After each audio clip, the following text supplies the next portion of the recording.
Escuchados por niños, niñas y adolescentes sin supervisión de sus madres, padres, representantes o responsables. RCR presenta Y así nos va, una producción nacional independiente de Neomar Hernández, certificado número 25178, para dar cumplimiento al artículo 14 de la Ley de Responsabilidad Social. Este programa es presentado por Il Cuore di Gelato, helados que llegan al corazón. enviostuplata.com.be, la tarifa más baja y en el menor tiempo. Il Sapore della Nonna, el sabor de Italia en Caracas. Los sube y baja de la economía y la política. Los que dicen y no hacen. Los que se contradicen. La actualidad más candente. Lara y Hernández ya están aquí. Ellos no saben nada y así nos va. Conciudadanas, conciudadanos, sean todos bienvenidos a una nueva emisión de su programa favorito de esta hora. Damos comienzo a una nueva jornada de lucha por la opinión libre y la información transparente a través de los micrófonos de su RCR 750 AM, donde lo bueno une. A partir de este instante, como todos los días, les saludamos Jaime Nestares en la gerencia general de la estación, en la gerencia de producción Wilix Arcaya, en la producción Carla Sons, en los controles Víctor Mejías, y acompañándoles un ratico nada más, Daniel Lara Farías y quien les habla, Neomar Hernández.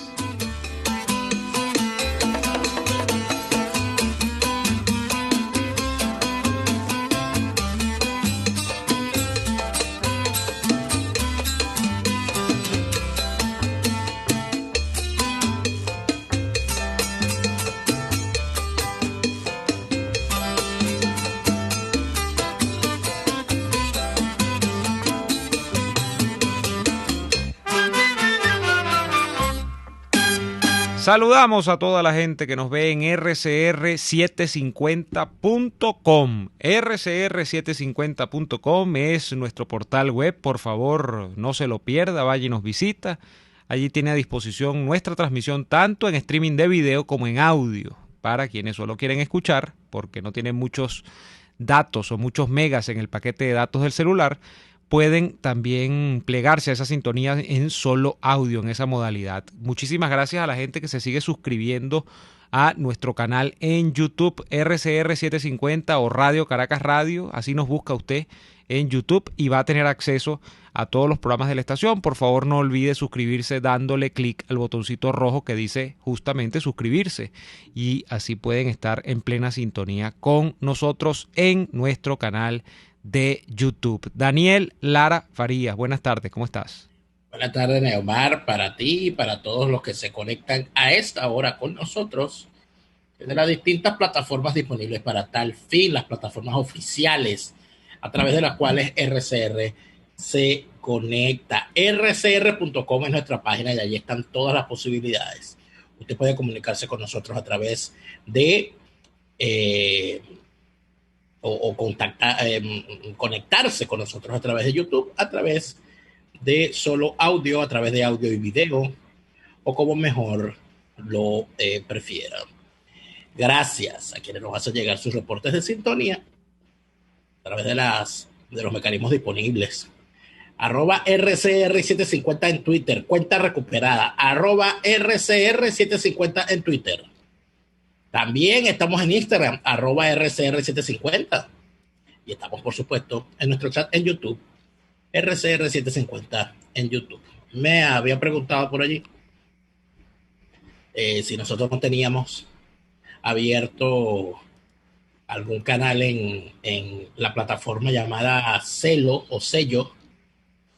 Y no tenemos ninguna plataforma oficial allí. Hay una cantidad de gente ahí en esa plataforma, una plataforma bastante menor desde mi punto de vista, que retransmiten algunos programas de esta emisora. Uh-huh. Entiendo que este programa es retransmitido por varios de esos canales. Entiendo además que hay una cantidad de gente que nos escucha para amargarse la vida precisamente en esos canales y nos llenan de insultos en nuestras redes sociales, etc. A mí me da igual, pero yo tengo bloqueado a todos, porque a mí el que me insulta yo lo bloqueo. Pero a los que nos están escuchando a través de esas plataformas para amargarse la vida, les envío un gran abrazo y les pido que por favor nos sigan teniendo como su programa favorito para aumentar sus amarguras, porque es lo que queremos hacer. Neomar Hernández. Oye, vale, qué ácido. Mira, hoy está, y mañana es que recordamos la historia en este programa, pero hoy está y no se nos puede pasar en bases por bolas esta fecha. Está de cumpleaños, es el aniversario de hecho número 38 de la fundación del Museo de los Niños. Ese gran... ¡Wow! Sí, el día de hoy. De aniversario, 38 años, fundado durante el gobierno de Luis Herrera Campins por doña Lisa Pietri de Caldera en el año 82.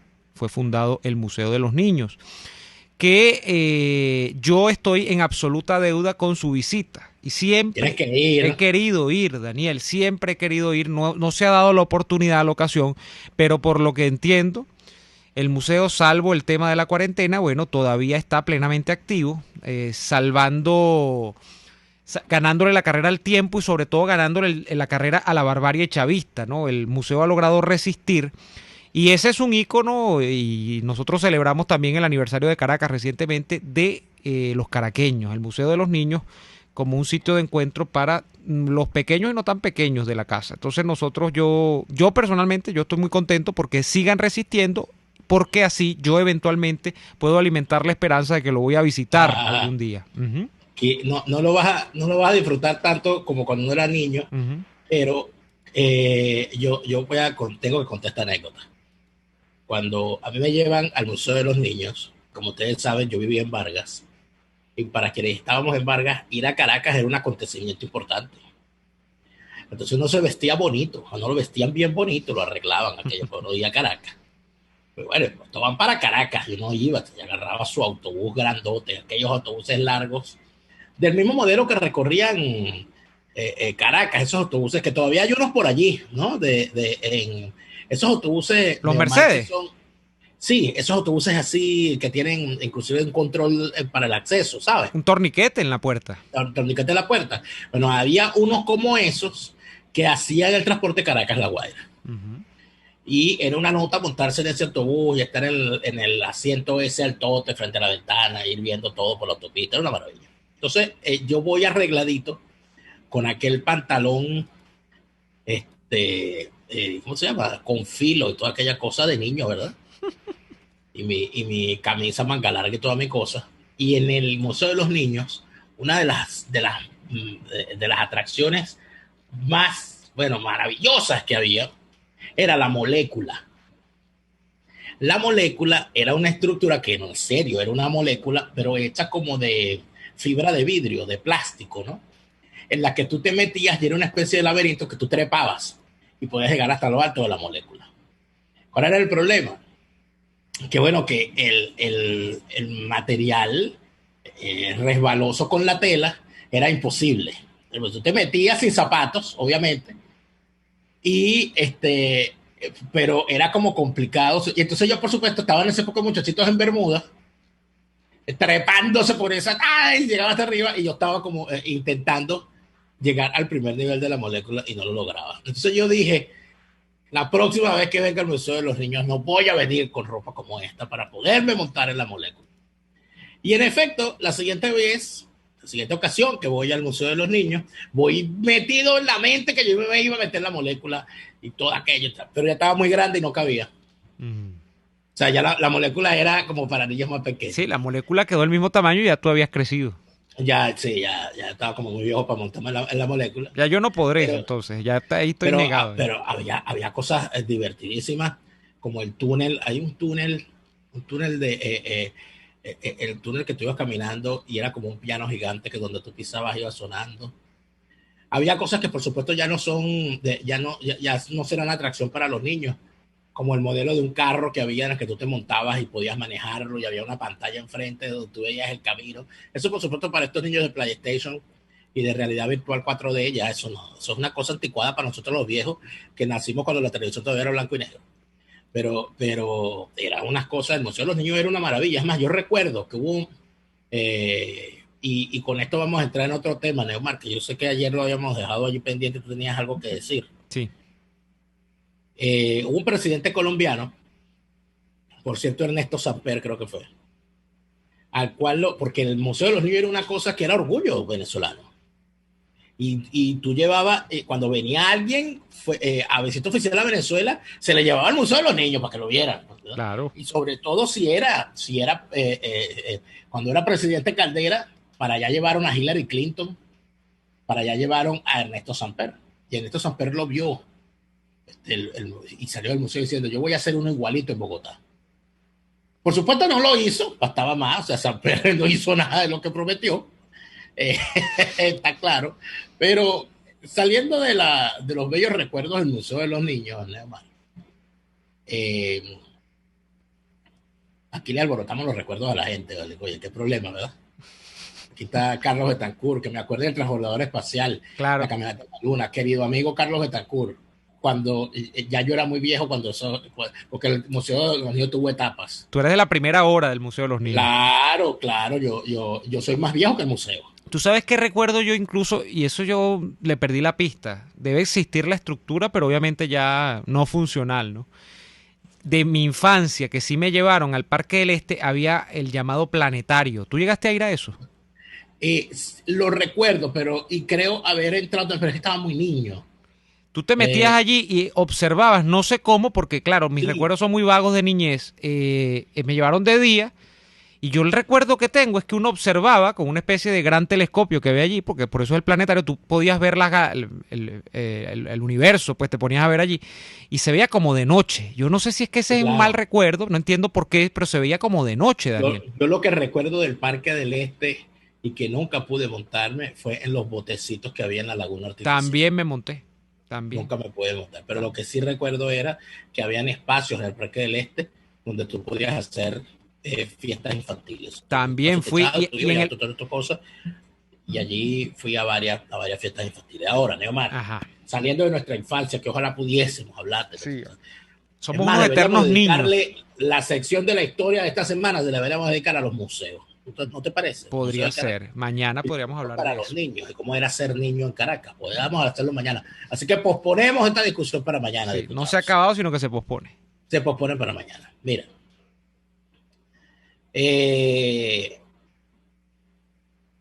Hemos conocido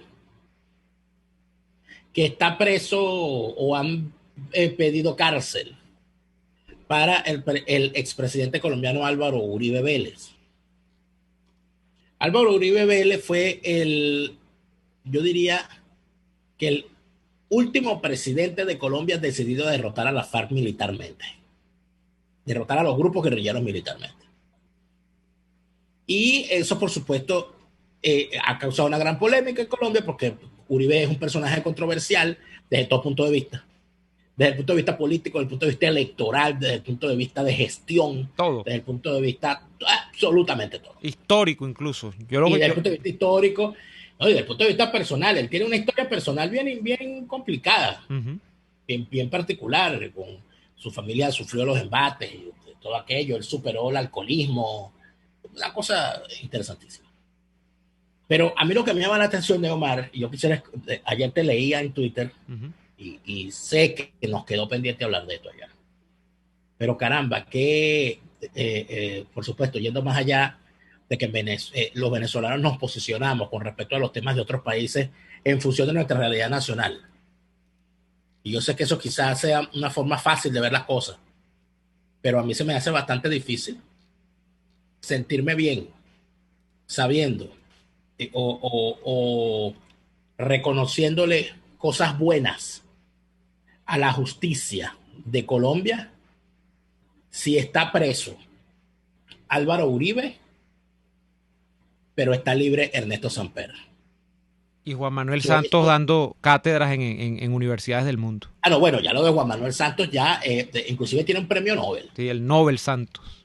Pero particularmente, o sea, de Juan Manuel Santos quizás todo pueda ser todavía debatible. Ojo, yo tengo mi posición contra Juan Manuel Santos, absolutamente parece uno de los de los peores presidentes que tuvimos en el peor momento de Latinoamérica. Pero Ernesto Samper no hay nada que demostrar, todo se demostró.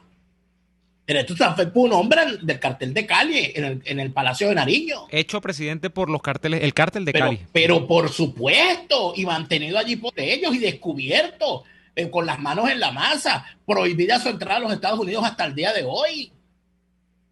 Y ese señor está libre y forma parte del grupo de los globalistas chavistas que están agrupados. Yo no sé de qué fue que lo pusieron de presidente a él. De la UNASUR, Daniel. Pero ahí lo tiene. La Internacional del Narcotráfico, o sea, la UNASUR. Entonces, ¿cómo es posible que me puedan hablar a mí de justicia en Colombia cuando están cuando hay unos guerrilleros de la FARC, terroristas, asesinos, gente que le ponía collar, bomba a mujeres indefensas, gente que mataba a policías por la espalda, que le ponían cilindros de gas explosivo para asesinar gente inocente, a familias, arrasaban pueblos enteros, utilizaron el narcotráfico para acabar con ese país? Están sentados como senadores con la famosa justicia transicional. Pero entonces están libres ellos y ejerciendo cargo. Está libre el narcopresidente Ernesto Samper y está preso Álvaro Uribe, y eso es justicia. Yo no sé.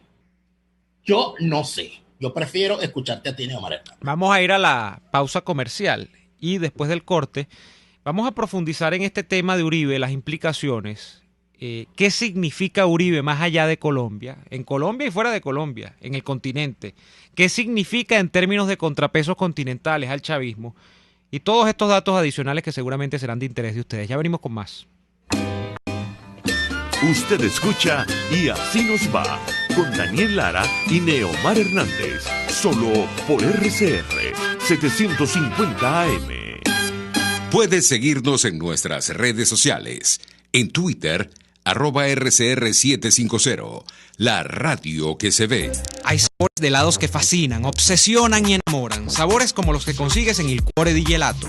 Para los fanáticos de chocolate ofrecen el helado de brownie, el de Oreo, el de Nutella y hasta el de Samba. ¡Qué abuso! ¡Qué abuso! Esta y otras delicias las consigues en Il Cuore di Gelato. Disfrútalas en el nivel feria del Centro Comercial Multiplaza del Paraíso, frente a las escaleras mecánicas. Il Cuore di Gelato. Helados que llegan al corazón. Mis amigos, una empresa comprometida y responsable con su personal es una empresa segura, y Produzca es la compañía pionera en Venezuela que ofrece la mayor cantidad de equipos de comprobada calidad para garantizar la seguridad integral de toda la nómina industrial de cualquier empresa. El catálogo de Produzca es inmenso, todo tipo de guantes, cascos, accesorios y productos varios de protección para tu personal. Conoce más de Produzca en www.produzca.com. Produzca, seguridad en tu empresa de los pies a la cabeza. Les estamos presentando Y Así Nos Va, cuando se tiene algo que contar, con Lara y Hernández, solo por RCR 750 AM.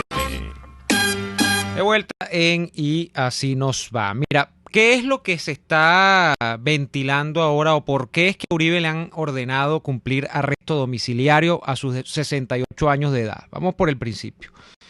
Desde 2014 se está discutiendo un caso o una denuncia de este partido chavista, incipiente pero chavista al fin, que era el partido, entiendo, de Gustavo Petro, el Polo Democrático, donde un representante del Congreso o al Congreso de ese partido, llamado Iván Cepeda, un senador, acusó a Uribe de tener nexos con paramilitares y narcotraficantes. Entonces, ¿qué ocurrió? Que empezaron a tomar testimonios de antiguos paramilitares. Eso se llevó a la justicia. Se llevó incluso al tema de que Uribe era el fundador de una especie de célula o de un bloque paramilitar llamado el Bloque Metro, que es una rama de las Autodefensas Unidas de Colombia, la famosa JAUC. Y en ese caso incluso ha salido salpicado, Daniel, o fue salpicado en su momento el propio hermano de Álvaro Uribe, que entiendo estuvo cumpliendo, se llama Santiago Uribe Vélez, estuvo cumpliendo arresto. Yo no sé si ya salió en medio del juicio, se lo llevaron preso. Uribe no, Uribe estaba en libertad. Bueno, en medio de ese escándalo sale también fundación o a colación la fundación de otro grupo paramilitar que llamaban los 12 Apóstoles, así como había los 12 Apóstoles en Venezuela, otro allá.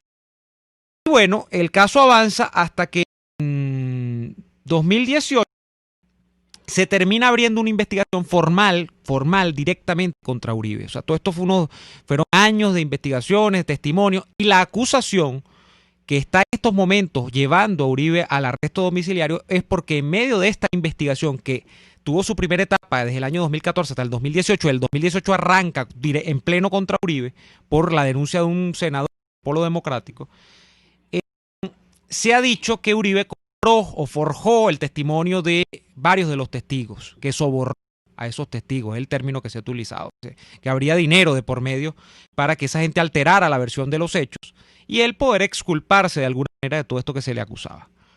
Mira, yo no sé si esto es... Hay mucha gente que ha visto esto incluso con optimismo porque dice, mira, Latinoamérica y con todo el poder que tiene Uribe, que es la máxima figura del partido gobernante en Colombia en estos momentos, que es el Centro Democrático, con Duque de presidente, que haya un tribunal en Colombia que someta a un proceso penal a un ex líder como Álvaro Uribe. Hay mucha gente que se lo ha tomado con la candidez del caso diciendo, bueno, funcionan las instituciones, eso está bien desde el plano formal, hay un respeto por la ley, por el imperio de la ley, y hasta el más pesado, que esa es la premisa del imperio de la ley, puede caer si está sometido a algún tipo de delito, como es el caso de lo que se presume se le está imputando a Uribe. Mira, yo no sé si eso es así, porque ya han salido incluso comparaciones entre lo que ha hecho el tribunal que ahora lleva a Uribe arresto domiciliario, y por ejemplo es el mismo tribunal que ha permitido a través de sentencias que Jesús Santrich esté en libertad, un asesino, un narcotraficante, que una rama importante del ELN y la FARC estén haciendo política en Colombia y estén teniendo incluso sobre representación parlamentaria en el Congreso colombiano, después de todos los acuerdos maravillosos de paz que le valieron el Nobel a Juan Manuel Santos y que al día de hoy, si ustedes me apuran mucho, yo me preguntaría ¿qué es lo que ha servido o qué es lo que ha terminado sirviendo en la mesa esos acuerdos de paz? Hasta este momento no ha sido ni paz ni transición de la guerrilla hacia la política, siguen existiendo grupos guerrilleros en Colombia, sigue existiendo una presencia activa no solo en Colombia, sino en parte importante del continente, y véase Venezuela y las zonas fronterizas con Colombia. Y eso lo han denunciado diputados de oposición, lo hemos visto, los venezolanos casi en pleno en los últimos años, terminan sirviendo de santuario frente a el desplazamiento de esos grupos guerrilleros, la actividad que ellos hacen hacia partes de nuestro país. Bueno, es un acuerdo chucuto, si ustedes me lo preguntan, y es un premio Nobel inmerecido, más allá de todo lo que hace ocurrido con Santos, luego de ahora su rutilante carrera académica como ponente en distintas universidades, incluso a los Estados Unidos, Daniel, incluso a los Estados Unidos. Mira, Álvaro Uribe es, como tú decías en el corte anterior, el último presidente colombiano que decidió tomar el toro por los cuernos. Un hombre muy respetado yo creo que por los venezolanos de bien, los demócratas, como es Andrés Pastrana, y tú has comentado ese caso con detalle en múltiples ocasiones en este programa. Se confió en algún momento en la premisa de que las FARC podían desmovilizarse con aquellas famosas como unas zonas de paz que se le dio a la FARC en San Vicente del Caguán y todo ese caso que hubo a principios de los 2000 y finales de los 90 con la presidencia del presidente Pastrana. Un hombre absolutamente decente, un hombre que si me preguntan, yo diría es un hombre que quiere la paz para Colombia y que estaba convencido de tratar de derrotar a la guerrilla. Bueno, no pudo. Uribe llegó a sustituirle. Y Uribe llegó a hacer mano dura con la guerrilla. Yo recuerdo cuando ganó Álvaro Uribe la primera elección, año 2002, ¿no? Y mi abuelo estaba en vida y mi abuelo dijo, sí va a acabar con la guerrilla, porque como tú asomabas, Daniel, Uribe tiene una historia personal, familiar, muy trágica. Creo que al padre de Uribe lo mataron los guerrilleros, lo mató la FARC, ¿no? Que lo secuestraron y lo mataron. No, pero no recuerdo si fue el ELN o la FARC, seguramente la FARC. Y dijo mi abuelo, le va a echar plomo, pero hasta que se canse a la guerrilla, y seguramente será esa la única forma de acabar con eso. Bueno, y fue la política más decidida que ha tenido presidente colombiano alguno, desde la segunda mitad incluso, del comienzo de la segunda mitad del siglo XX hasta principios del siglo XXI, con respecto a la guerrilla, que efectivamente la guerrilla no es la primera vez con Santos que se trataba de intermediar con la guerrilla en términos pacíficos. Estaba el antecedente de Pastrana, pero incluso antes ya había algunos antecedentes de distensión del conflicto. Nunca se ha podido, y menos después de que la FARC, sobre todo el ELN después, y otros grupos minoritarios también, descubrieron que el narcotráfico era una fuente casi que inagotable de recursos económicos para sostener esa especie de panfleto de mentira que es la lucha marxista, leninista y tal. Eso no es nada de eso. Esa guerrilla no tiene nada que ver con ni siquiera con el motivo aquel del Bogotazo y los orígenes del asesinato de Gaitán y toda esa. Eso no tiene nada que ver con eso ya. Eso es un grupo de malandros ya. Y gente que vive de eso. No tiene la guerrilla otro modus vivendi. De hecho, eso es tan así que los acuerdos de paz que Santos termina promoviendo como un santo inmaculado, se busca es también garantizar cómo iba a ser la manutención de esos partidos, ese partido que fundó, que fue un brazo político de la FARC, salido del acuerdo, porque esa gente está acostumbrada a vivir a cuerpo de reyes a cuenta del narcotráfico. Entonces es complicado para una gente que no ha hecho política nunca, primero hacerla y luego financiarla. Pero, ¿qué es Álvaro Uribe, Daniel? Más allá de eso. Álvaro Uribe es un tipo, y es lo que yo reflexionaba ayer en Twitter, que a mí me pareció siempre interesante, y esto nadie lo va a negar por dos cosas.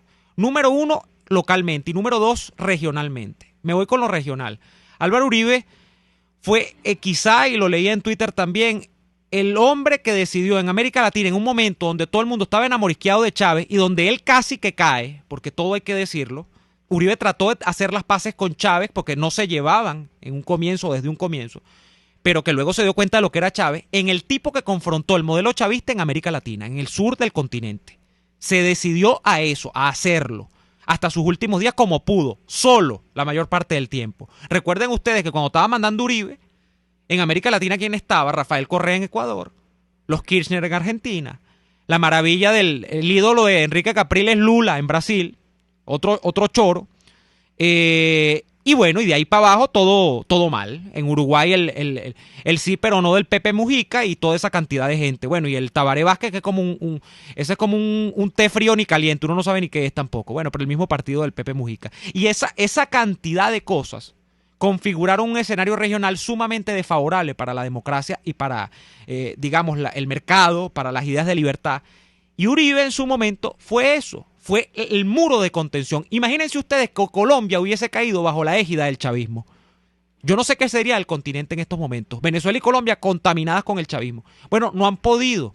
Luego tuvieron la oportunidad de volverlo a intentar con ese discípulo mapleto que dejó Uribe, que fue Juan Manuel Santos. Juan Manuel Santos es un nadie, más allá que tenga el apellido Santos. En Colombia era un nadie al momento de tomar la candidatura presidencial. Sí, era muy santo, era muy hijo de la Godarria colombiana, era muy hijo de dueños de medios en Colombia, pero él se hizo presidente, más allá de su gestión, por cierto, muy dura, como ministro del Interior, ¿no? Del Interior con Uribe, porque Uribe le puso el dedo y lo hizo presidente. Bueno, ese tipo le robó el partido Uribe, que era el partido de la U de Uribe, porque Uribe fue tan apretado que rompió el bipartidismo viniendo de la escuela liberal, de los liberales tradicionales en Colombia, la familia liberal, y le robó el partido Santos.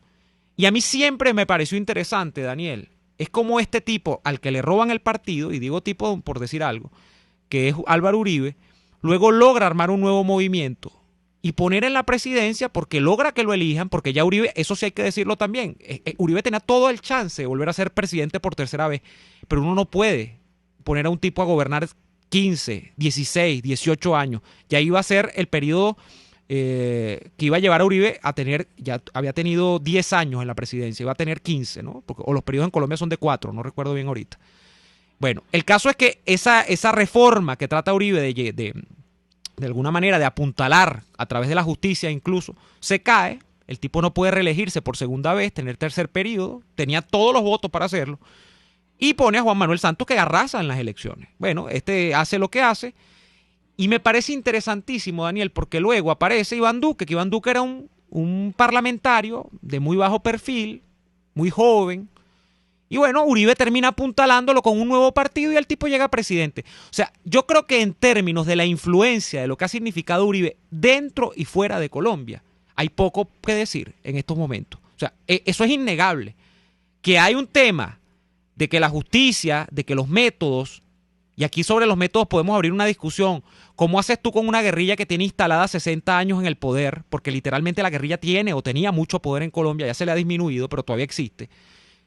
Para combatirla, cuando ya has empleado las tácticas de la disuasión tradicional a través de la negociación, cuando ya has tratado de cortar circuitos de financiamiento y no puedes porque la droga fluye como arroz picado de Colombia hacia los Estados Unidos, hacia Europa luego. ¿Cómo haces? Bueno, parece que toca la mano dura. Uribe fue el que hizo ese trabajo. Él que hizo ese trabajo y que luego incluso yo creo que la gente lo ha reconocido, porque no es nada fácil que en Colombia, luego que te roben el partido por una vez, luego que no tengas ni siquiera el apoyo de otros partidos, los liberales y los conservadores prácticamente se desguazaron después de eso, que eran los dos grandes partidos, gobernaron a Colombia por décadas. Y este ha sido el hombre que ha marcado el siglo XXI en Colombia. Por algo será, porque siempre lo ha avalado la gente con el voto.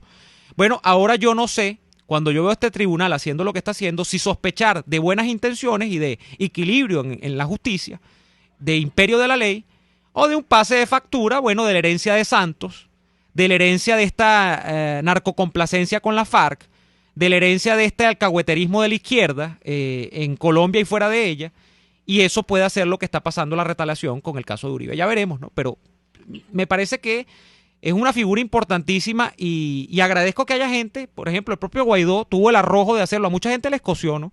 De por lo menos enviar un mensaje público a Álvaro Uribe, que tanto se preocupó por Venezuela y que tanto se ha preocupado por Venezuela en los últimos años, como han hecho, por cierto, también Andrés Pastrana, pero otros no tanto. Ernesto Samper ha estado viniendo a Venezuela más bien a hacer negocios después de que lo pusieron de presidente de UNASUR.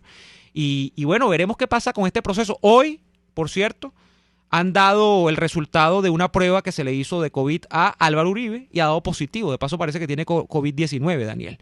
Vamos a ir al corte y comentarios adicionales sobre esto. ¿Cómo no?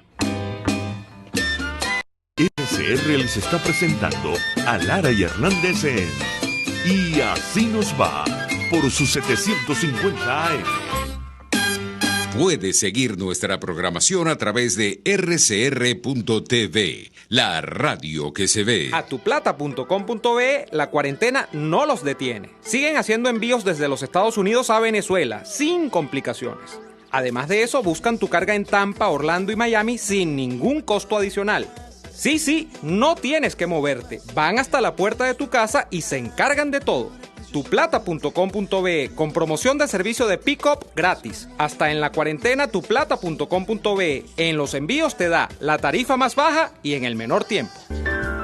Las pastas de Il Sapore de la Nonna son sencillamente extraordinarias. Carbonara, napolitana, bologna, filetto, amatriciana, francinatra, marinera, tú escoges.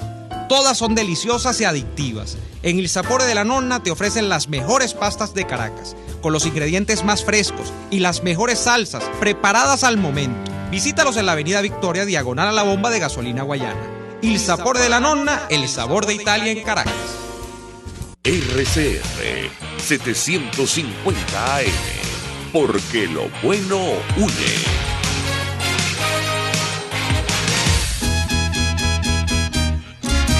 Desde los sectores populares del país se escucha una clara señal. Es el radar de los barrios. Evelyn Martínez y la red de ciudadanos le invitan a identificar amenazas, ubicar soluciones y hacer seguimiento eficiente a las problemáticas de cada sector. Un espacio contra la polarización donde se construye de abajo hacia arriba y de adentro hacia afuera. Estamos escuchando Y Así Nos Va con Lara y Hernández por RCR 750 AM. Seguimos en Y Así Nos Va, Daniel. Sí, en efecto, el tema de Álvaro Uribe da para mucho, da para analizarlo desde distintos puntos de vista. Y por supuesto, en cada uno de esos puntos de vista habrá quien esté a favor, en contra, quien tenga su propia posición, etcétera. Yo, con lo que me he atrevido a estudiar de Colombia y a entender, a intentar entender lo que es Colombia, yo te diría, Neomar, que aquí no, este juicio no es una herencia de el periodo de Santos, y tampoco veo que haya algo especial que sea disruptivo de la historia colombiana. Pienso que estamos viendo un capítulo más de la historia de Colombia. Esto es Colombia. Colombia, llamada por un autor como una contradicción en sí misma, creo que era como lo llamaba un historiador.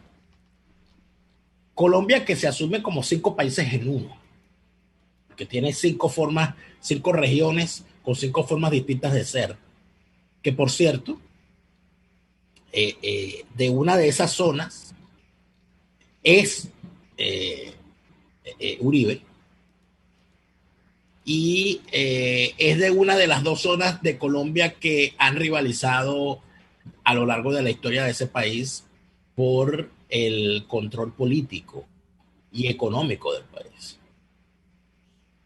Estamos hablando de que Uribe es antioqueño y normalmente los antioqueños, los paisas, tienen tradicionales diferencias con lo que se llama la región cundiboyacense o los bogotanos, en pocas palabras. Entonces, eso de alguna manera es importante saber. Hay que decir además que Álvaro Uribe Vélez no era un miembro, a pesar de su apellido muy conocido, Uribe y Vélez, pero él no forma parte de ninguna de las grandes familias gobernantes. Y eso, como le pasa a Duque también, no forman parte de ninguna de las familias clásicas que han gobernado en la historia colombiana. De alguna manera, se está entendiendo entonces que no es lo mismo meter preso a un Uribe que meter preso a un Santos. Porque meter preso a un Santos es meter preso a ese Santos y a toda la historia de su familia. Y probablemente a toda la oligarquía de la cual forma parte de su familia. Entonces, esas valoraciones de alguna manera son importantes, porque pareciera a veces que quedan como flotando en el aire los elementos que necesitamos tener para comprender qué es lo que pasa. Porque una vez se pregunta, bueno, pero ¿qué es lo que está pasando? ¿Por qué está pasando esto? Y yo creo que más allá de todo, yo tengo el mismo planteamiento. Yo estoy convencido, yo estoy seguro de que en la guerra para derrotar a los grupos irregulares colombianos que encabezó y dirigió Álvaro Uribe Vélez, estoy convencido de que se cometieron todos los excesos posibles en un país como Colombia, con la tradición de violencia intestina y violencia fratricida. Estoy seguro, además, de que Álvaro Uribe Vélez estaba al tanto de esas atrocidades. Yo no tengo duda de eso. Yo no tengo duda de que esos grupos paramilitares crecieron al amparo de las fuerzas militares y policiales de Colombia, por Dios. Es que no tengo ninguna duda de eso. Ese era el punto a discutirse. ¿Cuál es el punto aquí a discutirse? Que cómo se entiende que al presidente que permitió dichas atrocidades y dichos abusos se le meta preso, pero al que las ejecutó como ministro de la Defensa se le da el Premio Nobel de la Paz. O sea, ¿cómo me explican eso? O sea, ¿cómo me explicas tú que al ejecutor, al sicario, le das el Premio Nobel de la Paz, pero al que pagó el sicario es al que vas a meter preso? Eso no se entiende. Era el Plan Colombia, ¿no? ¿Cómo? El Plan Colombia era el programa de cooperación. ¿Cómo es que se llamaba la política que aplicó Santos Uribe durante...? Bueno, el Plan Colombia fue un plan previo a Uribe, que quien lo diseña es Pastrana, todo aquello, pero se ejecuta fundamentalmente con él. Pero está bien. La política de paz, de paz soberana, de paz democrática, creo. Pero el gran planteamiento aquí es además el otro, que es importante.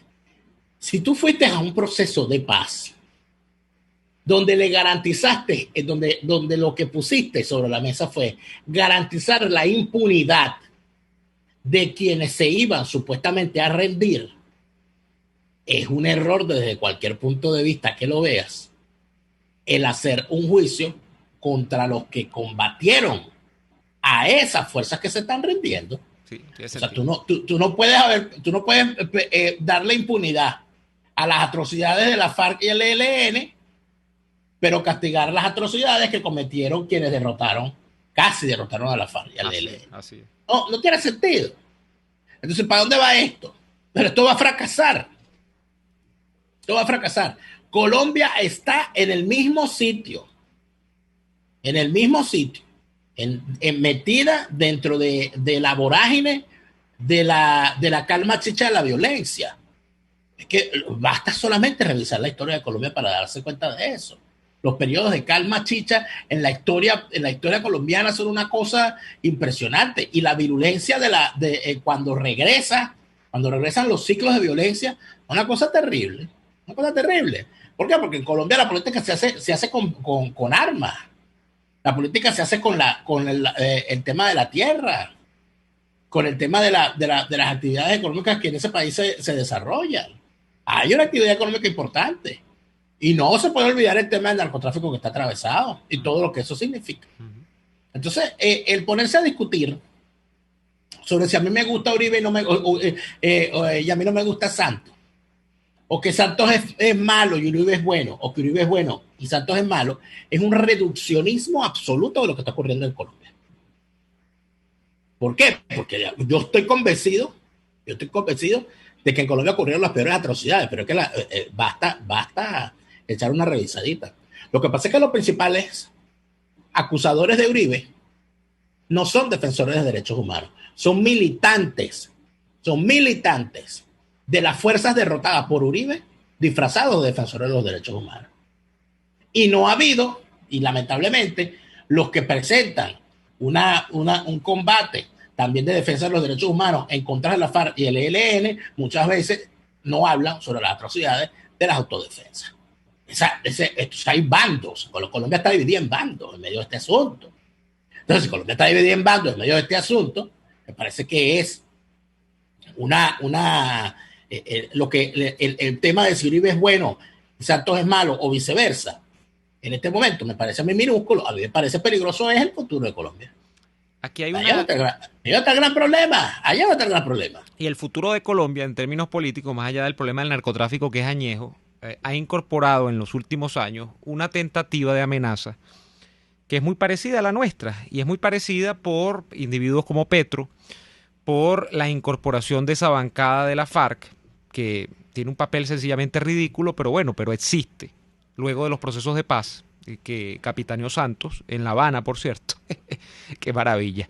Y que es una tentativa de instalar el chavismo en Colombia. Ese es el gran peligro real de cara a la vuelta de la esquina. Es decir, de aquí a que termine el periodo de Iván Duque, que no ha sido nada fácil, y menos ahora atravesado por esta pandemia y quizás unos índices de mortalidad que no son los mejores de las personas contagiadas, y en la gestión de la crisis, el tema migratorio que le ha pegado mucho, porque es la verdad, a nosotros nos afecta, pero a ellos también.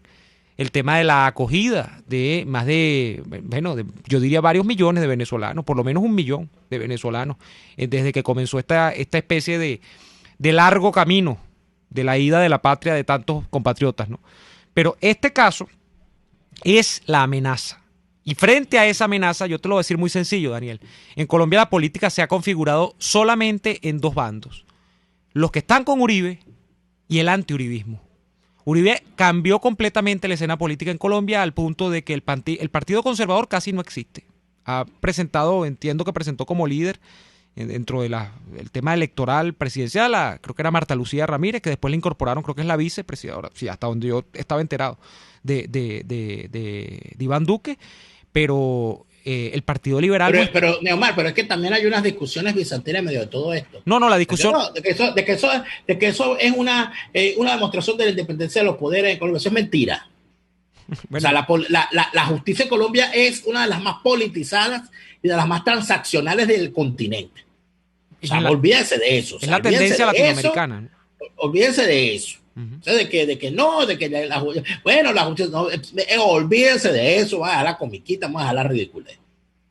Y además de eso, es necesario saber y es necesario estar perfectamente claro de que el problema del narcotráfico en Colombia, el financiamiento de grupos ilegales por parte del narcotráfico, no es una cosa que hizo nada más la FARC y el ELN, las autodefensas también lo hicieron. También. O sea, que y hablar de las atrocidades cometidas por la FARC es necesario para poder entender cómo se respondió con las mismas atrocidades desde el bando de las Autodefensas Unidas de Colombia. Pero es que además de eso, por encima de todo eso, está el tema de que la atrocidad es atrocidad y se cometieron todas en Colombia y quienes la cometieron fueron colombianos. Entonces aquí, no, porque los asesores gringos, los asesores cubanos y los asesores de la ETA y del IRA, grupos terroristas internacionales que fueron llevados a Colombia para ayudar a las fuerzas de la FARC, del ELN y de otros grupos a confeccionar carros, bombas, explosivos y todo lo demás. Y los carteles de la droga también. Y los carteles de la droga también lo hicieron. O sea, aquí lo que pasa es que la gente lee la mitad de la historia. Daniel, yo recuerdo la época de la Colombia de los 90, aquella de incluso en medio del Mundial del 94, donde mataron a aquel defensor, ya de vuelta en Colombia luego del Mundial de los Estados Unidos, USA 94. Y yo era un niño y Venezuela tenía... Andrés Escobar, creo que se llamaba. Andrés Escobar, el defensa de la selección. Estaba todavía porteando higuitas, jugaba Valderrama, Asprilla. Yo veía aquello y la sensación que transmitía un venezolano que estaba acá, además un niño que no sabe nada de política ni cómo marchan los países, a mí me daba pavor. Bueno, eso se acabó en cierta medida. Colombia, luego de que nace el nuevo milenio, prácticamente tuvo un milagro también con el nacimiento del nuevo milenio. Y eso se debe mucho a Uribe, pero no fue un problema completamente arreglado. Pero lo que yo te decía es que en este momento, no en el 2000, no en los 90, no en el terror de los 80 con los carteles de la droga y sobre todo Pablo Escobar Gaviria, no te estoy hablando de la época de la violencia también de los 60 y 70, luego del Bogotazo y todo el tema de cómo llegaron a un convenio liberales y conservadores para alternarse prácticamente en el poder. Colombia, en esta encrucijada en la que está, el callejón dice chavismo, por un lado, y el otro es el uribismo, se ha planteado así. ¿Y qué ha quedado para el medio? El medio son liberales, conservadores, lo que dejó Santos, un partido de la U desmantelado, al punto que Santos ni siquiera siguió en la política, fuera, Satanás se fue, se acabó. No hay nada, y frente a todo eso el único dique de contención que ya ha dado clarinadas de no ser muy sólido, porque bueno, ganó Duque, pero no es que Petro tuvo una votación despreciable en las últimas elecciones.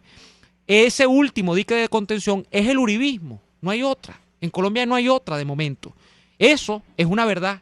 Y eso es lo que ha quedado después de todo el escenario político de que nosotros hemos hoy de alguna manera apretado mucho en un análisis, pero es lo que es la tentativa, es el peligro. Imagínense usted una Colombia en manos no solamente de los grupos de la droga, sino en manos de la FARC haciendo política, en manos de un tipo como Petro.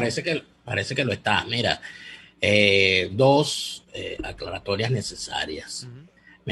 Lo indica el oyente Jorge Ayala a través de nuestro chat en YouTube. Nos dice que el libro que tal vez quiso recordar Daniel es Colombia, una nación de cómo Colombia, bueno, el título lo dice, una nación a pesar de sí misma. O sea, imagínate tú algo como eso, ¿no?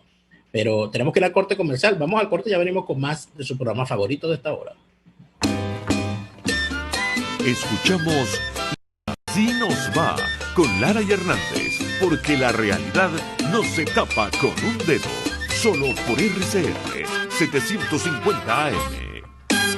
Sintonícenos a través de Periscope, @RCR750, la radio que se ve.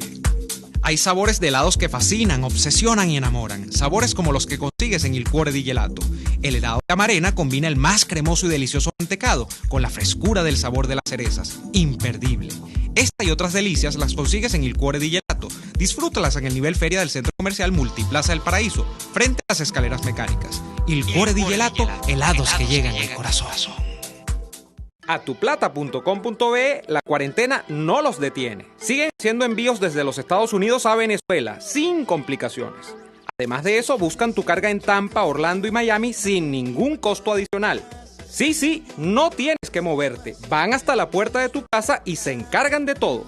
Tuplata.com.be con promoción de servicio de pick-up gratis. Hasta en la cuarentena tuplata.com.be. En los envíos te da la tarifa más baja y en el menor tiempo. Antojos de pizza, pasta o risotto durante la cuarentena. Lo resolvemos. En Il Sapore de la Nonna tienen delivery a varias zonas de Caracas. Así es, Il Sapore de la Nonna te lleva lo mejor de la comida italiana hasta la puerta de tu casa. Haz tu pedido por el 0212-634-0982 o por el 412-569-9404 y disfruta de todo su sabor. Il Sapore de la Nonna en cuarentena sigue siendo el sabor de Italia en Caracas. Estamos presentando Y así nos va, cuando se tiene algo que contar, con Lara y Hernández, solo por RCR 750 AM. De vuelta, y bueno, muchos de nuestros amables oyentes y espectadores a través de la web nos dicen que hay intermitencia en la emisión de la señal. Son cosas que a veces estamos haciendo lo mejor que podemos, pero ustedes saben cómo están las cosas acá con la internet y bueno, con dificultades que a veces son hasta inexplicables desde el punto de vista racional, Daniel, aunque sí tienen explicaciones, pero explicaciones macabras. Nosotros hacemos de verdad los mayores esfuerzos para que la transmisión sea impecable, pero ocurren cosas, pasan cosas. Vamos a leer mensajes, Daniel. Quisiera indicarles lo siguiente, a que nos han hecho las preguntas sobre lecturas de las que uno siempre habla, porque siempre donde dicen, oye, pero tú nombraste un libro, ¿cómo se llama el libro? ¿Quién es el consigo? Etcétera.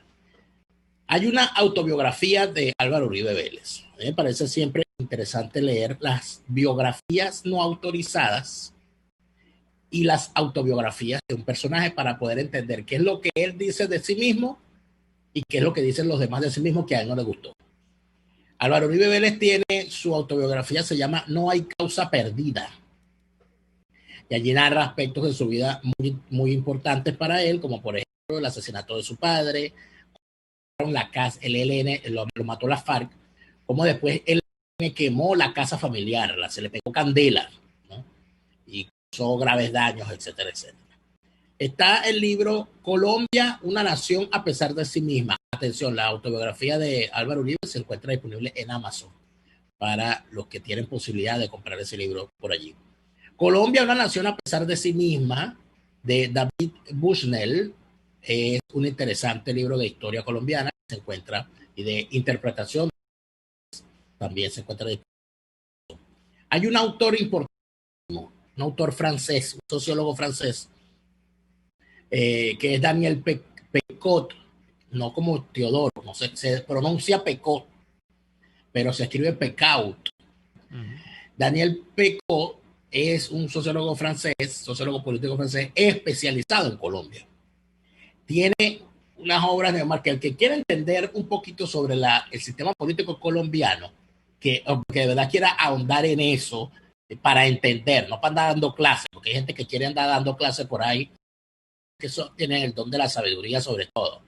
Yo lo ignoro porque en todo caso, sobre todo en las redes sociales, entonces aquí cualquiera te hace un hilo, Neymar, aparece uno, hace un hilo sobre la historia de Colombia. Yo empiezan a copiar y pegar de Wikipedia. Y uno dice, oye, pero qué estafa, ¿no? Entonces, mira, Neomar, algunos títulos de Daniel Pecot.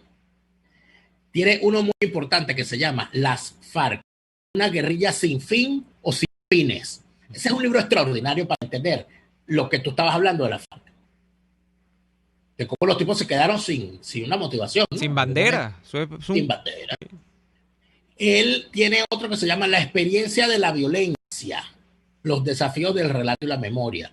Hay uno muy bueno, porque él ha periodizado históricamente Colombia. Tiene uno que se llama Orden y Violencia, la Colombia de 1930 a 1954.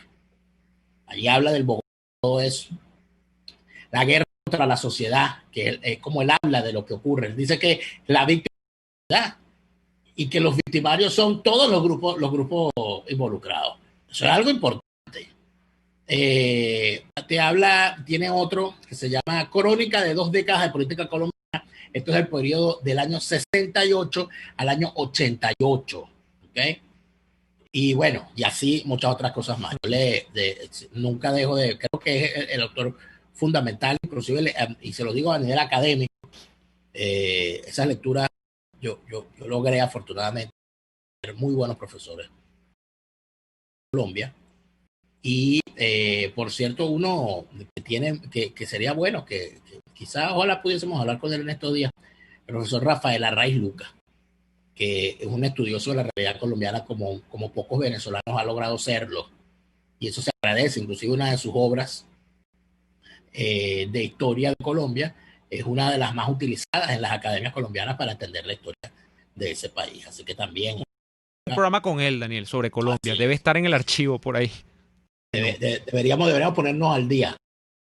El profesor Arraiz Lucas, tenemos de ver si eso es posible. Muy bien. Nosotros por hoy hemos llegado hasta aquí. Hasta acá nos trajo el río, pero lo importante, lo fundamental y lo sustancial es que mañana estaremos nuevamente de vuelta con ustedes en otra nueva emisión de este programa, otra nueva jornada de lucha por la opinión libre y la información transparente. Hasta mañana. Por hoy termina Y Así Nos Va. Síganos en Twitter en @y así nos va, @DF y @neoadolfo. RCR 750 AM. RCR presentó Y Así Nos Va, una producción nacional independiente de Neomar Hernández, certificado número 25178, para dar cumplimiento al artículo 14 de la Ley de Responsabilidad Social. Este programa fue presentado por Il Cuore di Gelato, helados que llegan al corazón. Envíos-tuplata.com.be, la tarifa más baja y en el menor tiempo. Il Sapore de la Nonna, el sabor de en Caracas. 750 AM, porque lo bueno une.